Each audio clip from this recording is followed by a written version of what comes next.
Hi மக்களே, welcome to my channel. இன்றைக்கி என்னோடய சேனலில் நல்ல சூப்பரான சிக்கன் கிரேவி தான் வைக்க போகிறேன். இதுதான் என்னோடய சேனலில் மொதல் வீடியோ. ஸோ மறக்காமல் சப்போர்ட் பண்ணுங்கள்.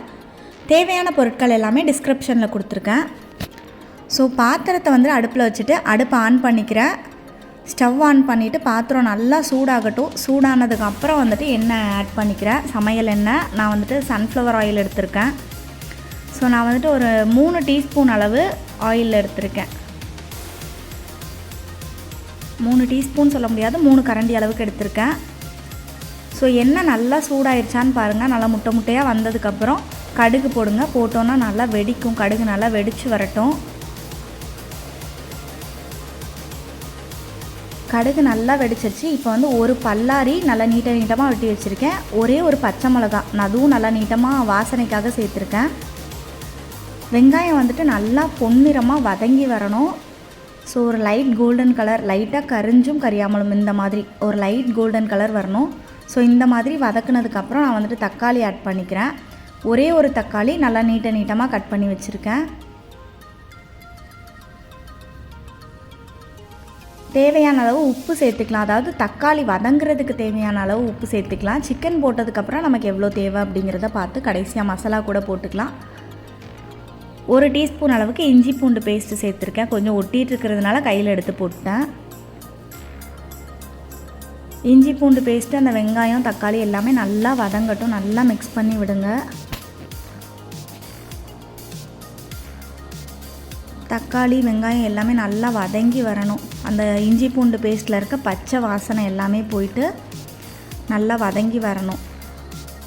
தக்காளி நல்லா வதங்கிருச்சு. இப்போ 1/2 கிலோ சிக்கன் வாங்கி நல்லா கழுவி சுத்தம் பண்ணி கொழுப்பு எல்லாமே நீக்கி வச்சுருக்கேன். ஸோ அந்த சிக்கனை இந்த தக்காளி வெங்காயம் நல்லா வதக்கி வச்சுருக்கோம் இல்லையா, அதுக்குள்ளே எடுத்து போட்டுக்கலாம்.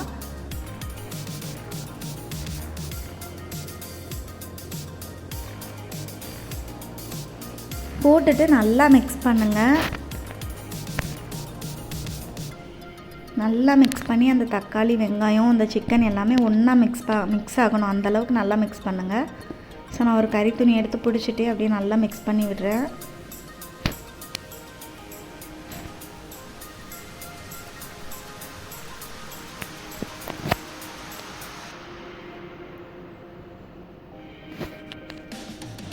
மிக்ஸ் பண்ணிவிட்டு ஒரு 2 மினிட்ஸ் அப்படியே வச்சுருங்க. சிம்மில் வச்சுட்டு, அடுப்பு சிம்மில் வச்சுட்டு ஒரு 2 மினிட்ஸ் வைங்க. சிக்கன்லேருந்து தண்ணி விடும்.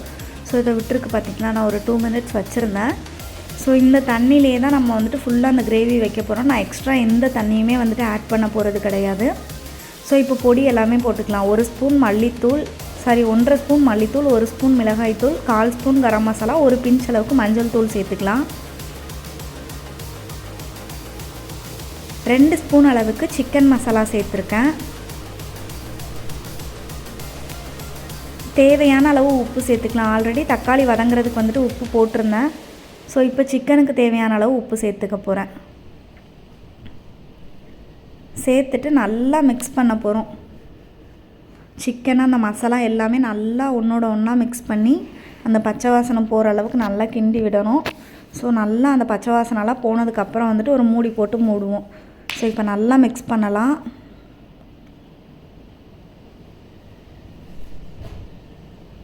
ஒரு 2 நிமிஷம் அப்படியே கிண்டிகிட்டே இருங்க. அந்த பச்சை வாசனை ஃபுல்லாக அப்படியே அந்த பொடியோட பச்சை வாசனை எல்லாமே போயிடும்.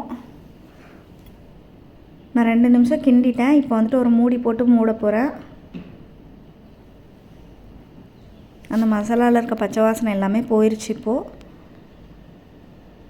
ஸோ இந்த கரண்டியை எடுத்துகிட்டு ஒரு மூடி போட்டு மூடிட்டேன். இனி கரெக்டாக 2 மினிட்ஸ்க்கு ஒரு வாட்டி இடையில கிண்டி விடுங்க. அடுப்பை மட்டும் சிம்மில் வச்சுக்கோங்க. அப்போ தான் கரெக்டாக இருக்கும். டோட்டலாக 15 மினிட்ஸ் வேக விடுங்க. 15 மினிட்ஸ் வேக வச்சுட்டேன் நான் நல்லா மூடி போட்டு. இடையில 2 நிமிஷத்துக்கு ஒரு வாட்டி நல்லா திறந்து கிண்டி விட்டேன். இப்போ பாருங்கள், நல்லா சிக்கன் ரெடி ஆயிடுச்சு. கடைசியாக மல்லி இலை சேர்த்துக்கலாம். இது பார்க்குறதுக்கே ஒரு ஃபினிஷிங் லுக் சூப்பராக இருக்குல்ல.